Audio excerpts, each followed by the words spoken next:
দাদু হ্যাপি হোলি।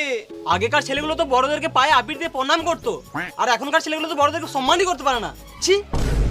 আমি প্রণাম করতেই তো এসছি গো দাদু। লে লে লে লে, প্রণাম কর প্রণাম কর।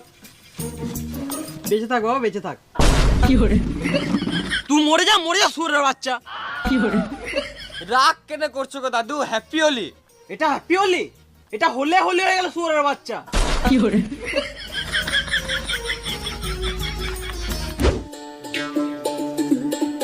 খেলবো হোলি রং দেব না তাই কখন। নতুন জামাটা কোথায় চললি রে? হোলি খেলতে চললাম গো মা। চুপ করে নতুন জামা প্যান্টটা খোল আর পুরোটা পর। না আমি নতুন জামাটাই পরবো। খোল, খুললি ভ্যাক করে মুখে দিয়ে দেবো। ভালো লাগে না।